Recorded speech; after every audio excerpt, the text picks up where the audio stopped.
Olá pessoal, passando aqui mais uma vez para gravar a nossa live de família do dia 7 de agosto de 2022. Antes de qualquer coisa, nós queremos fazer uma oração para pedir a bênção de Deus sobre a minha vida e sobre a vida de cada um dos nossos internautas. Pai, muito obrigado por essa oportunidade que o Senhor nos concede de nos dirigir a um público, Senhor, ao qual o Senhor tem bastante interesse de divulgar a tua mensagem, a tua palavra. Abençoa cada um dos nossos internautas que está nos assistindo agora. Também, Senhor, abençoa muito a minha vida, para que eu tenha unção, graça, autoridade para ministrar esse importante estudo para o teu povo. Por tudo isso, Pai, nós te damos toda a honra, toda a glória e todo louvor, em nome do Senhor Jesus. Amém. Queridos e amados internautas, nós concluímos a ministração da semana passada falando das coisas práticas sobre o discipulado.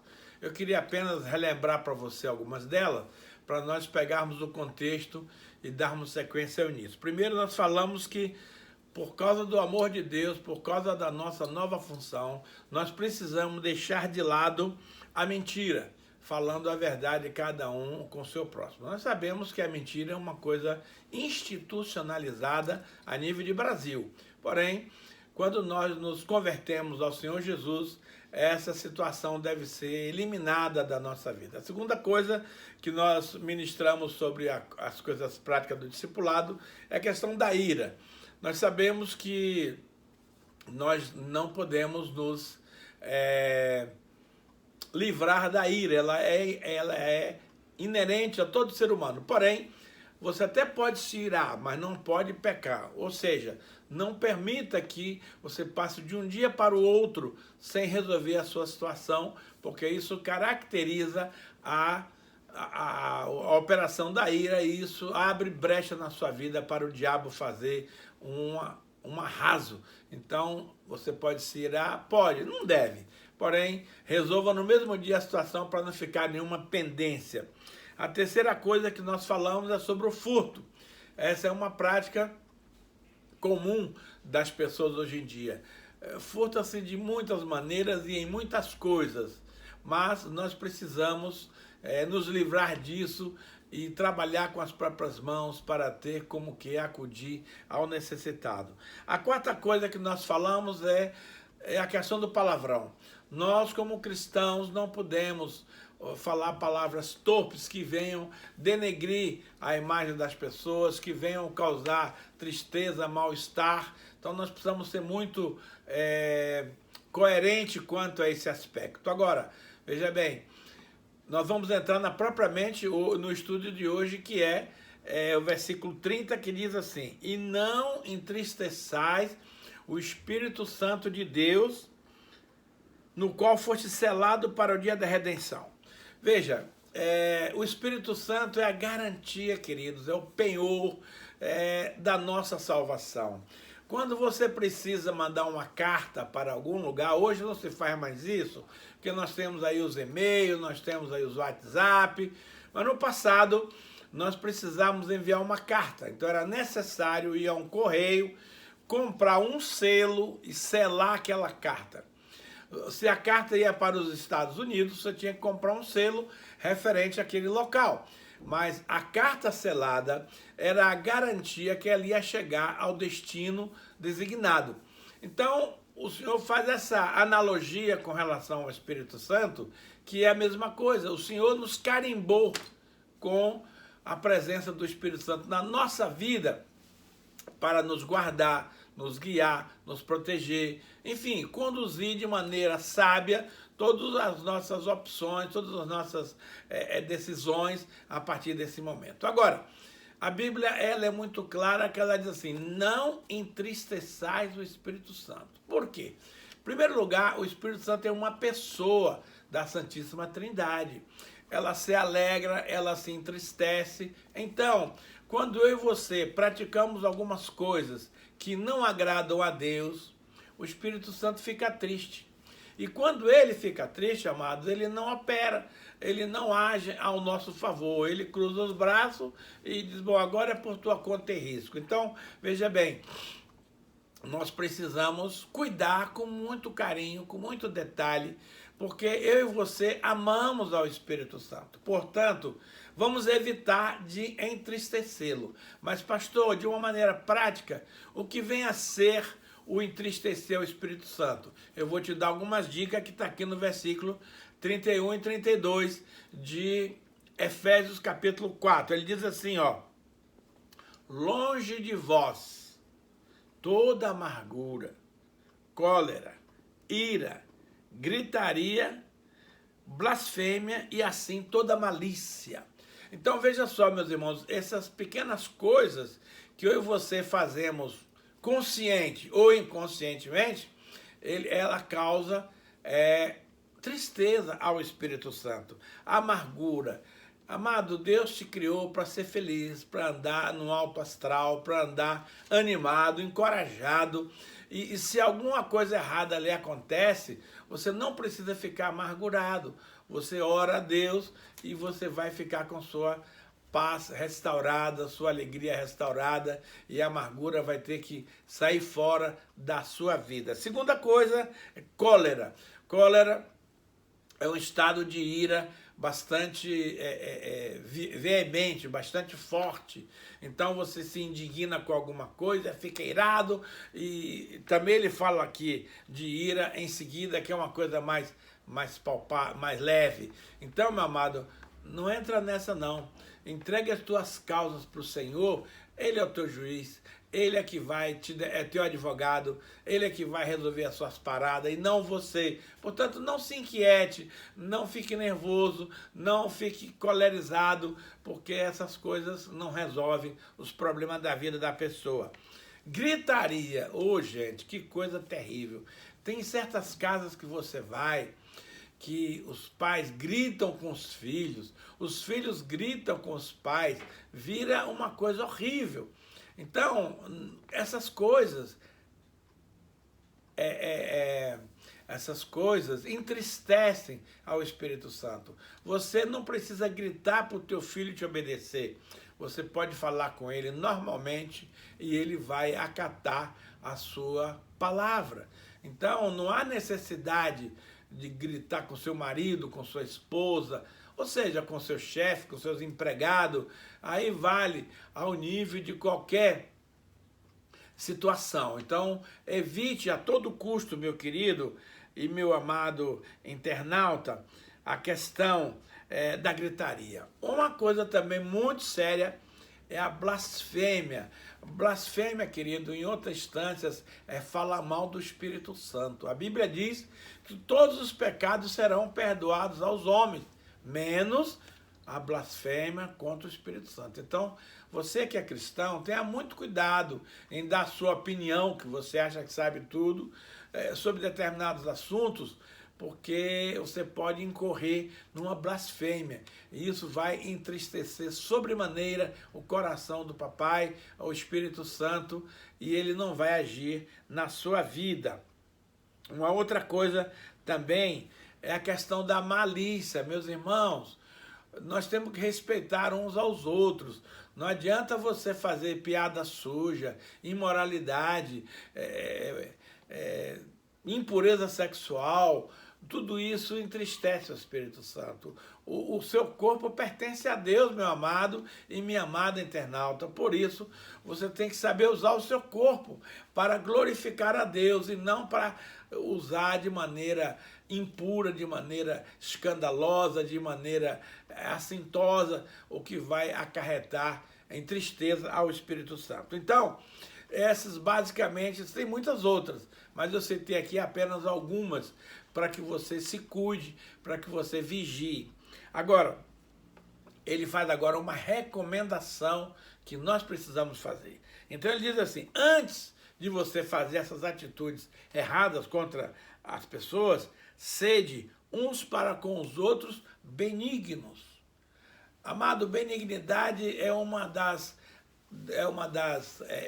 características, né, do fruto do Espírito. Então você tem um coração bondoso, um coração grato, um coração que abençoador, Você e eu fomos criados por Deus para sermos bênção, aonde quer que você se encontre, na sua casa, no seu trabalho, no campo de futebol, em qualquer lugar. Seja bom para com as pessoas. Não retribua o mal por mal. Retribua o mal com o bem, para você reverter aquela situação. Compassivos, você tem que ser paciente, você tem que ser calmo, você tem que ser resiliente, aguentar a onda sem se estressar, sem se explodir com as pessoas. Agora, olha só, perdoando-vos uns aos outros. Meu amigo, perdão não é uma sugestão. Perdão não é um pedido de Deus. Perdão é uma determinação. Deus determina e eu e você obedecemos. Portanto, nós precisamos perdoar a todos. Ah, pastor, mas foi a outra pessoa que me ofendeu. Não te interessa. Você libera o perdão e fica com a tua vida na boa. O cara que te ofendeu é que ele vai ter que se entender com Deus, mas não você. Mas no momento que você retém o perdão, você se atrela àquela pessoa na angústia, no mal, na situação ruim. Então, meu querido, limpa teu coração, libera toda mágoa, libera o perdão para todos aqueles que por um acaso lhe ofenderam, lhe maltrataram. E aí ele diz por que ele requer isso de nós.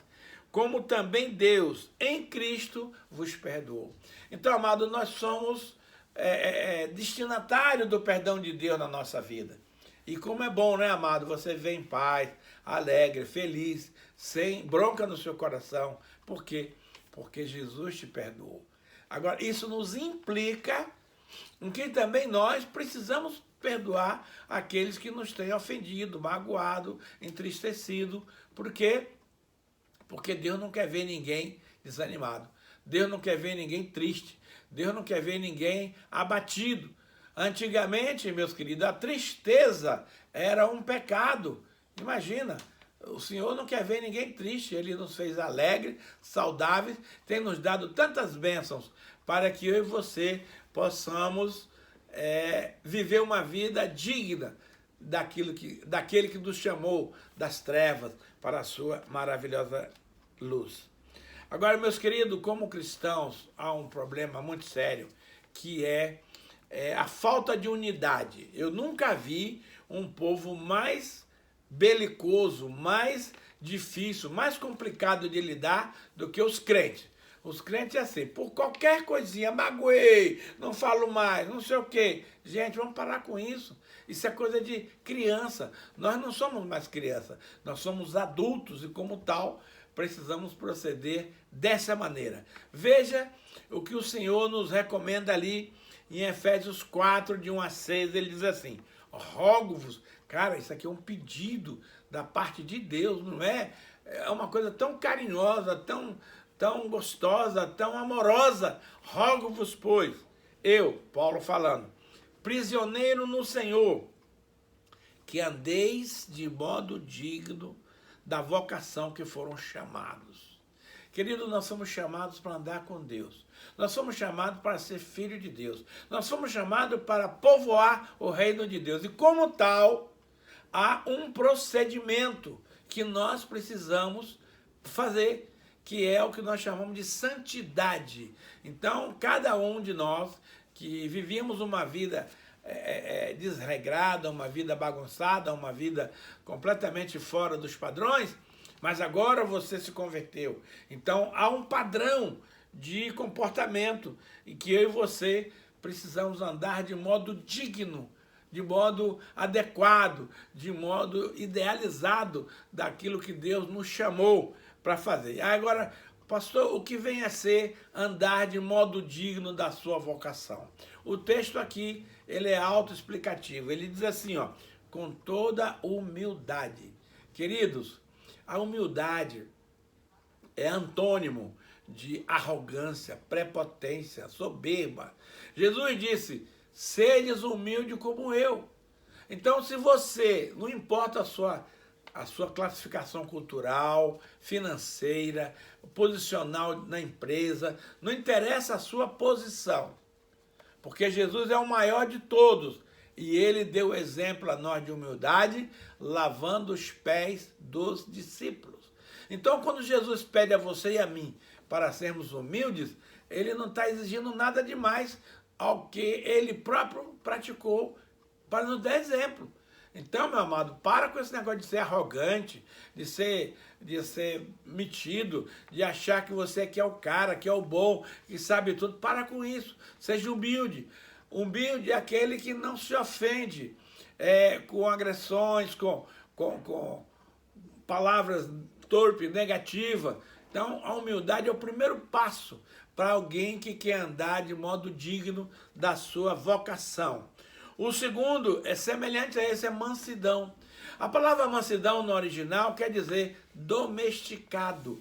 Eu fico impressionado quando a gente vai no circo e vê aqueles animais como o leão, como o elefante e muitos outros que tem lá no circo, domesticados. Eles estão ali no meio das pessoas, não ferem ninguém, não ofendem ninguém. É uma situação interessante.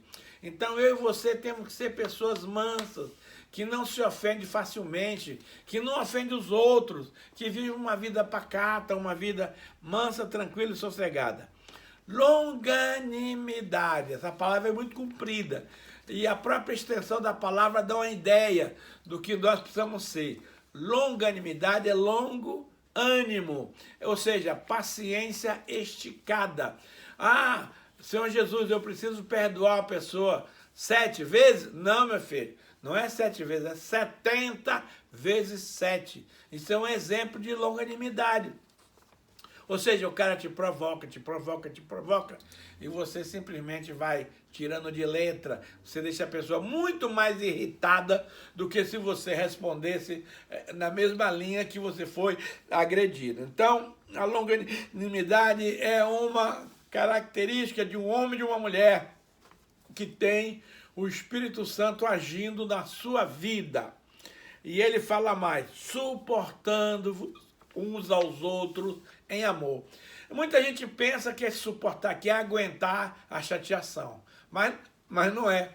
Suportando aqui, além disso, pode ser isso também, é você usar o ombro como suporte para ajudar o seu irmão que está enfraquecido na fé, que está carente de uma ajuda, que está precisando de você. Suportar é dar suporte, ajudar quem precisa. Como isso, meu querido e minha querida, agrada ao coração de Deus. É realmente maravilhoso. E aí ele diz, esforçando-vos diligentemente, inteligente, por preservar a unidade do Espírito no vínculo da paz. Meu amado internauta, Jesus é o príncipe da paz. E a paz, meu irmão, minha irmã, é o produto mais precioso do qual eu e você precisamos. Porém, esse produto não está à venda nos supermercados. Ele está ao seu alcance gratuitamente através do nosso Senhor e Salvador Jesus Cristo. Então, nós precisamos, no meio cristão, irmãos, é comum haver quebra-pau, divergência, bate-boca, mas não é assim que Jesus quer. Ele quer que, acima de tudo, você e eu possamos dirimir as questões, resolver as pendências, resolver as coisas. E no último caso, largar a mão e tocar a sua vida. Por quê? Porque não pode haver guerra entre os filhos de Deus. Você e eu que somos pais, temos filhos, nós não queremos ver os nossos filhos brigando, de maneira alguma. Com Deus é a mesma coisa. Deus também, que é o nosso Pai, não quer nos ver brigando. Então, agora, para você manter essa unidade, meu querido, você tem que se esforçar. Se esforçar é abrir mão de algo que você tem direito legítimo, mas para beneficiar o outro. Por exemplo, você está em pé, você está sentado no ônibus e tem um senhor de idade ali. É sua obrigação, meu irmão, sair do banco, dar lugar para aquela pessoa sentar. Tem uma mulher grávida com barrigão desse tamanho, você tem que sair do seu banco e dar o lugar para aquela pessoa. Você vai fazer um esforço, vai sair da sua zona de conforto para proporcionar esse bem para uma pessoa que precisa mais do que você. Então nós temos que desenvolver essa habilidade de nos esforçar, de dar um passo além. Ah, o cara quer que você caminhe 1 milha com ele, quer, então vá com ele 2. Foi o que Jesus nos ensinou. Ah, não, ele quer que eu vá 1 milha, eu não vou nem 500 metros. Não, meu querido, você precisa fazer um esforço para manter a paz entre a família, na igreja, na empresa, aonde quer que você esteja estabelecido. E aí ele vai dizer uma coisa que é muito séria, que é muito importante, que é a questão dessa unidade. Ele diz assim, ó, há um só corpo, que é o corpo de Cristo, e um só Espírito, que é o Espírito Santo, como também foste chamado em uma só esperança da vossa vocação, o Evangelho da salvação. Há um só Senhor, Jesus, há uma só fé em Deus, há um só batismo no corpo de Cristo. Há um só Deus e Pai de todos, o qual é sobre todos, age por meio de todos e está em todos. Querido e querida, um dos motivos de nós termos tantas religiões é porque as pessoas acreditam em vários deuses. Amado, não existe vários deuses. Só existe um Deus verdadeiro que criou os céus e a terra, que criou a você e criou a mim, que é o nosso Pai Celestial. Portanto, vamos viver debaixo dessa orientação que você vai ser uma pessoa muito feliz, muito abençoada e muito próspera. Agora, quem é o nosso modelo? Amados, eu tenho trabalhado com o discipulado há muitos anos e eu tenho presenciado muitas distorções no meio cristão quando se trata de discipulado. Tem muito discipulador que quer manter o discípulo igual a ele. Espera aí. Um cara pôde fazer isso, e eu vou ler o texto aqui para você, porque ele era idêntico ao seu líder, Jesus. Agora, o cara leva uma vida enroscada, uma vida tribulada, uma vida desregrada e quer que o seu discípulo seja igual a ele. Querido, deixa eu te fazer aqui uma observação muito importante na questão do discipulado. Eu e você somos chamados para seguir a Jesus Cristo de Nazaré, o Rei da Glória. Jesus é o nosso modelo, Jesus é a nossa inspiração, Jesus é o nosso Senhor, nosso dono, Ele é o nosso Salvador, Ele nos levou para a glória. Então, você não pode seguir a ninguém mais, a não ser única e tão somente a Jesus. Veja o que o apóstolo Paulo falou aqui, em 1 Coríntios 11, 1, ele diz assim, ó, sede meus imitadores, mas ele não parou aqui, como também eu sou de Cristo. Então, meus amados, em última análise, se o seu discipulador está te levando a um caminho tortuoso, sai fora. Ele precisa, primeiro, ele, o seu discipulador, ser um modelo de cristão. Ele precisa ser um seguidor direto de Cristo. Ele precisa ser imitador de Jesus. Aí sim, você pode imitá-lo por ele ser um ser humano igual a você. Mas, o que nós vimos por aí é muito discipulador problemático fazendo discípulos problemáticos. Só que, amado, eu não faço discípulo para mim. Eu faço discípulo para o meu mestre, que é Jesus. Então vamos parar com esse negócio de ter uma igrejinha nossa, um gueto evangélico, porque o reino de Deus é amplo. E o rei desse reino é Jesus Cristo. Então, você pode mandar o seu discípulo lhe imitar se você efetivamente é um imitador de Cristo, como o apóstolo Paulo era. Por isso ele disse, sede meus imitadores, como também eu sou de Cristo. Aí, beleza, nós estamos no caminho certo. Mas o apóstolo Paulo também nos dá uma orientação a respeito disso, em Filipenses 3, 12 a 17. Eu acho muito interessante, queridos, porque tem muita gente que nem chegou lá ainda e acha que está com essa bola toda. As coisas não são assim. Olha o que o Paulo diz aqui, ó. Não que eu o tenha já recebido, a maturidade, ou que eu já tenha obtido a perfeição. Querido, eu e você somos um edifício em construção. Nós só vamos estar prontos quando Jesus nos arrebatar.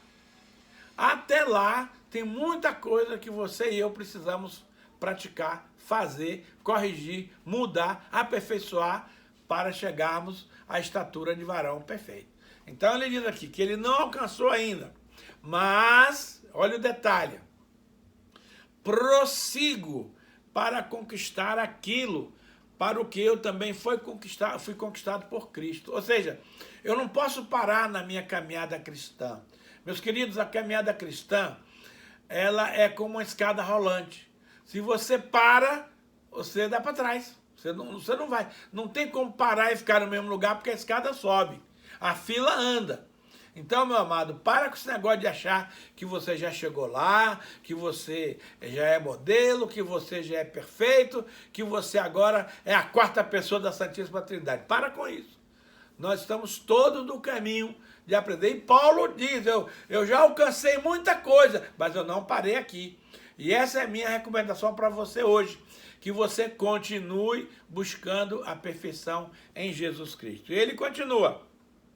Irmãos, quanto a mim, ele está falando aqui para crente, querido, para você e para mim. Não julgo havê-lo alcançado, mas uma coisa eu faço. Esquecendo-me das coisas que para trás ficam e avançando para as que estão adiante de mim, prossigo para o alvo. Queridão, Deus tem um alvo para você e não é baixo, é um alvo alto. Então, quando eu tenho ministrado a matéria, conhecendo os princípios elementares da doutrina de Cristo, eu projeto uma escada, da qual você sai do patamar número 1 para chegar ao patamar de número 10. Só para citar um exemplo. O fato é que muita gente boa continua estacionado no degrau 1, passa anos e anos na igreja, não aprende nada, não muda nada e não vai chegar em lugar nenhum. Por quê? Ele deixou de subir a escada. Paulo está nos ensinando aqui que ele prossegue subir nessa escada para alcançar o prêmio da maturidade espiritual que Deus espera de você e de mim. E aí ele diz, todos, pois, que somos perfeitos, tenhamos esse mesmo sentimento. Que sentimento? De avançar, de crescer, de prosseguir, de buscar o melhor de Deus e não estacionar. Parei, agora eu estou com 70 anos, então eu não preciso mais me esforçar, eu não preciso mais estudar, eu não preciso mais ter comunhão com Deus. Para. Essa busca ela é incessante até que Jesus venha lhe buscar e a mim. Até lá, meu querido, você tem que prosseguir para o alvo, subir as escadinhas até chegar no local que Deus projetou para você. Então ele diz que se pessoas pensam de outro modo, beleza, Deus vai esclarecer. Ele não quer aqui obrigar ninguém a fazer o que ele faz, mas ele recomenda que faça. Agora, se você pensa diferente, fica na tua, porque Deus vai te esclarecer, porque Deus não é Deus de confusão. Agora, há uma coisa importante aqui, meus amados. Todavia é uma condução, é uma conjunção adversativa. Todavia, andemos de acordo com o que nós já alcançamos. Você não pode estar no 5º andar da escada e agir como alguém que está no 1º. Ah, mas eu tenho alguém que está no 10º. Ok, deixa o cara lá no 10º. Haja aonde você está, daquilo que você alcançou. Ah, mas o meu amigo lá não alcançou ainda. Problema dele. Nós não precisamos nos comparar positivamente ou negativamente com ninguém. Querido, você é uma pessoa única. Não existe dois de você por aí. Você é único. Portanto, viva dessa maneira que você vai agradar a Deus. E Paulo continua aqui. Irmãos, sede imitadores meus e observai os que andam segundo o modelo que tendes em nós. Ou seja, a vida cristã, querido, tem um modelo. E eu e você não podemos andar por aí desordenadamente. Nós precisamos andar no modelo que Deus estabeleceu para nós. E eu vou dar uma introdução hoje aqui, e eu vou prosseguir na semana que vem, a respeito de discipulador. E a minha pergunta é a seguinte: você está preparado, meu querido, para ser um discipulador dos tempos modernos? Amados irmãos, eu tenho 90 anos, eu tenho 70 anos de idade e não aprendi nada ainda. Ou seja, tudo que eu aprendi até aqui foi válido, valeu, mas eu preciso me modernizar. Aquilo que eu e você fazíamos há 10 anos atrás com respeito à pregação do evangelho, com respeito a discipulado, hoje mudou tudo. Ou você muda a sua metodologia, ou você muda a sua retórica, ou você está fora, querido. Agora, uma coisa eu quero lhe dizer. Os princípios bíblicos não mudam, continuam os mesmos. Porém, a embalagem, a abordagem, o ensino tem que alcançar um nível do tempo que nós estamos vivendo. Então, eu vejo muito pastor afundando por aí porque não se modernizou, porque não se atualizou. Ah, mas burro velho não ensina, papagaio velho não aprende mais a falar. Aprende. No reino de Deus a gente aprende a tudo. Portanto, meu amado, você precisa hoje rever os seus valores, rever a sua metodologia, rever os seus processos, porque as pessoas hoje, amado, observe, tem a geração Z, tem a geração X, Y, tem a geração milenial, que é essa mais moderna, mais nova. Eu nunca imaginei, queridos, que eu podia estar aqui diante de um aparelho celular falando para uma multidão de pessoas que não tem tempo de ir na igreja, mas que a qualquer momento ali está parado, vê uma mensagem, vai lá e clica e assiste. É a modernidade. Imagine, eu com 70 anos praticando esses métodos modernos. Mas por quê? Porque Deus tem renovado a minha mente. A mente da pessoa, querido, é o Winchester é o HD do computador. Se você mudar o HD, você muda tudo. Agora, se você permanecer com aquele HDzinho velho lá de trás, você não chega em lugar nenhum. Então, nós hoje estamos vivendo tempos difíceis e nós precisamos nos ajustar.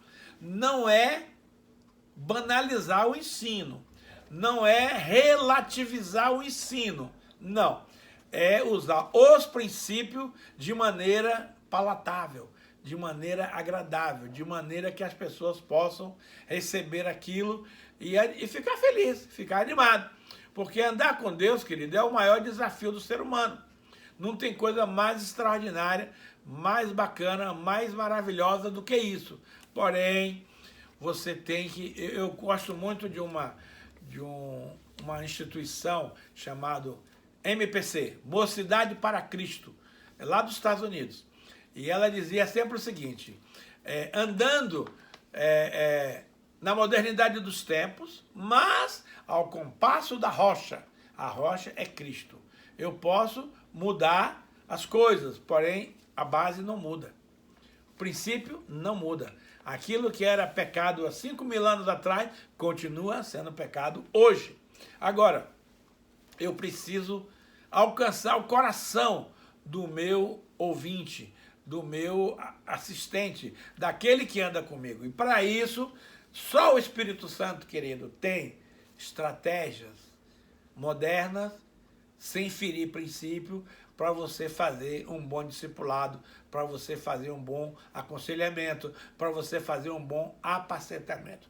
Nós não abrimos mão da Bíblia, mas nós precisamos levar uma estratégia diferenciada para que a palavra de Deus não seja desagradável, não seja chata, não seja enfadonha.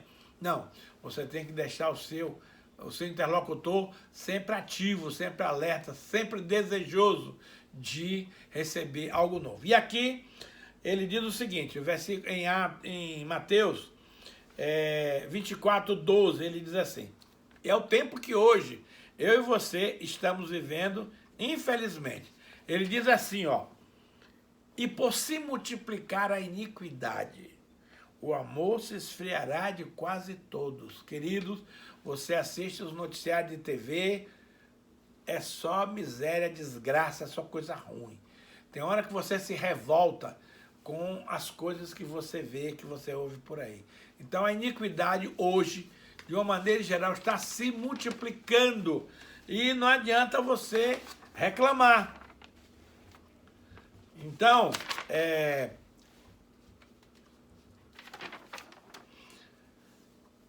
e por causa disso, o amor se esfriará de quase todos. Meu amado internauta, é assustador ver o estado de ânimo das pessoas com relação ao amor. Querido, deixa eu te dizer algo. O amor é algo de Deus. A Bíblia diz em 1 João 4,8 que Deus é amor. Então nós precisamos nos amar a despeito de todas essas misérias que você ouve por aí, nós precisamos nos amar. Infelizmente hoje, o ser humano não está mais expressando esse amor, a não ser marido e mulher, e olhe lá. Né? Então, ele diz que o amor se esfriará de quase todos. Mas a essência do negócio é que tem um remanescente fiel que não abandonou o amor. E olha o que ele diz aqui. Aquele, porém, que perseverar até o fim, esse será salvo. Mas perseverar em quê, meu querido apóstolo? Perseverar no amor. Ah, mas as pessoas não me amam. Não interessa. Você precisa amá-las. Sabe por quê? Porque você não merece e Deus te ama. Então o amor é uma lei universal e é uma lei imprescindível para que eu e você possamos praticar. Porque Deus é amor. Agora, ao final dessa era que nós estamos vivendo, eu não sei quanto tempo vai levar isso, vai ter uma missão muito grande para você e para mim, que é o versículo 14. E diz assim, e será pregado este evangelho, que evangelho? Evangelho do reino. Não é esse evangelho água com açúcar que você ouve por aí. Não. É o evangelho do reino, é o evangelho da cruz, é o evangelho da salvação, é o evangelho da renúncia, é o evangelho do arrependimento, é o evangelho de chamar você a atenção. Este evangelho será pregado por todo mundo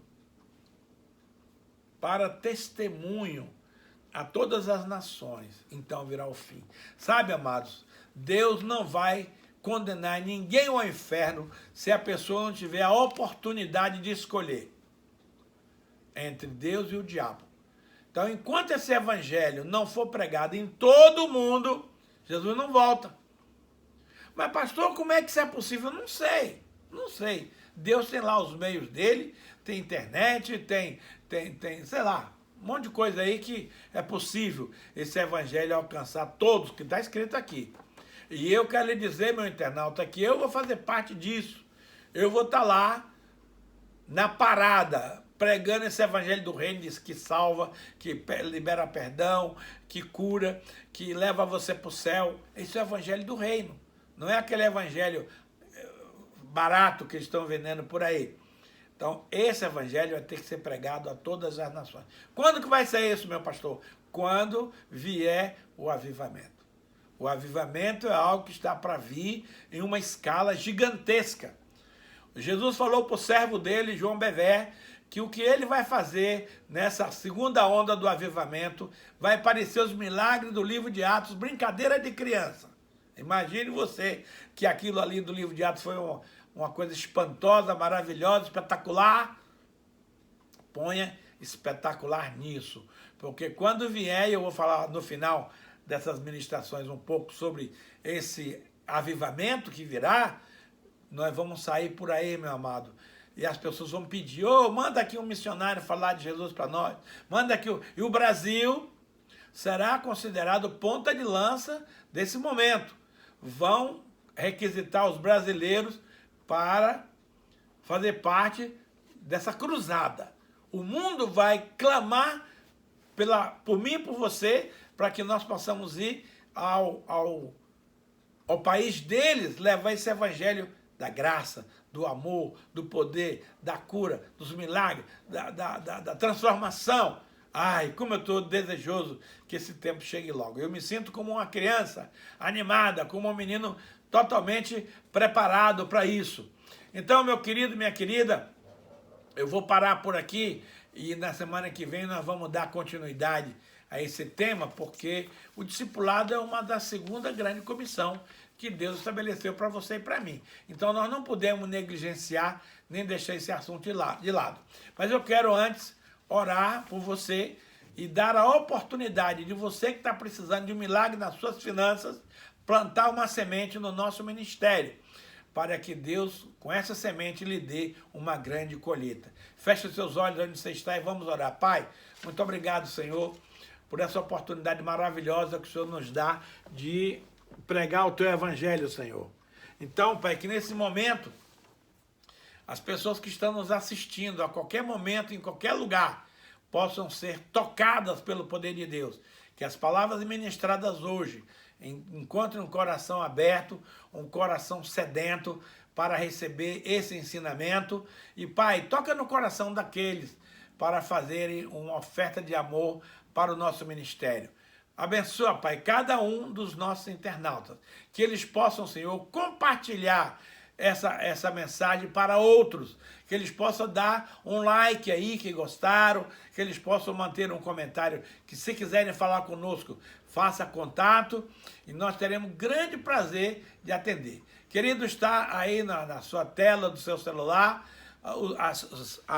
os Pix dos bancos.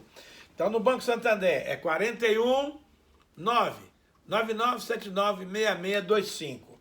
No Bradesco, 039 028 035 68. No Itaú, ap.eliezeralmeida@hotmail.com. Esses são os nossos Pix e você pode fazer a sua semeadura de amor. Nós estaremos registrando da contabilidade e orando e abençoando a sua vida. Agora, nosso querido, nós queremos passar a segunda parte do nosso momento, que é a parte da ceia. Você que está em casa, aí você pega os elementos da ceia, o cálice com suco de uva, pega também o pão que nós vamos consagrar, mas antes eu quero ler uma palavra que está escrito em Mateus 26, versículo 26 a 30, que diz assim: Enquanto comiam, tomou Jesus um pão e abençoando-o partiu e o deu aos discípulos, dizendo: Tomai e comei, isso é o meu corpo. A seguir tomou um cálice e, tendo dado graças, o deu aos discípulos, dizendo: Bebei dele todos, porque isso é o meu sangue, o sangue da nova aliança, derramado em favor de muitos para a remissão dos pecados.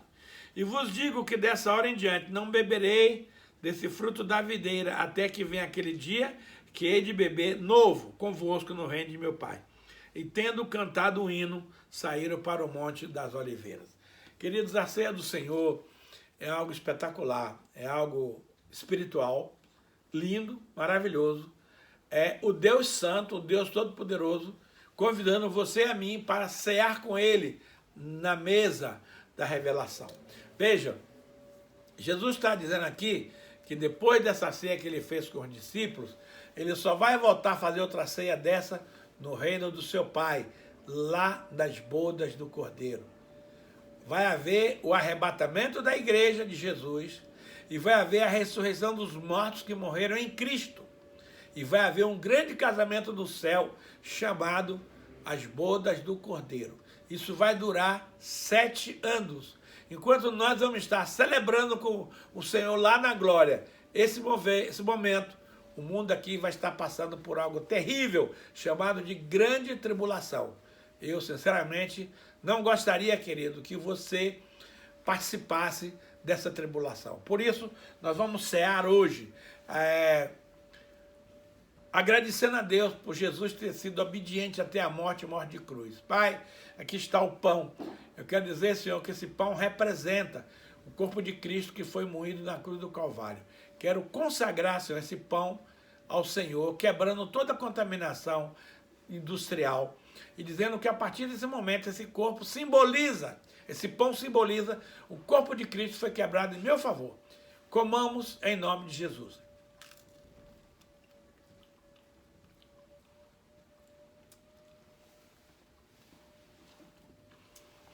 E a Bíblia diz que, por semelhante modo, o Senhor tomou o cálice e, dando graças, o bebeu e deu a todos.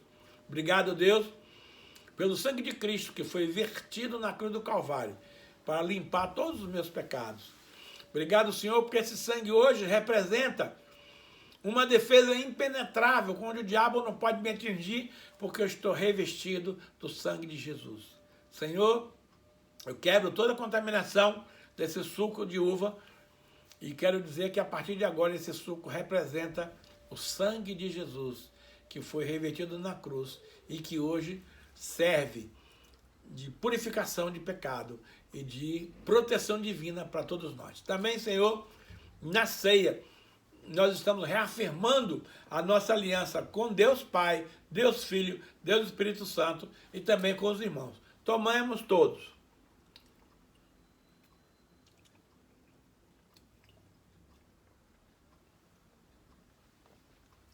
Obrigado, meus queridos internautas. Próxima semana estaremos de volta aqui. Agora nós estamos no Facebook, nós estamos no Instagram, estamos no YouTube. Por favor, meu amado internauta, multiplique essa mensagem, compartilhe com amigos que você gosta, para que mais pessoas tenham a oportunidade de ouvir essa palavra como eu e você estamos tendo aqui. Um abraço, fica com Deus e um excelente fim de semana para você. Em nome de Jesus, amém.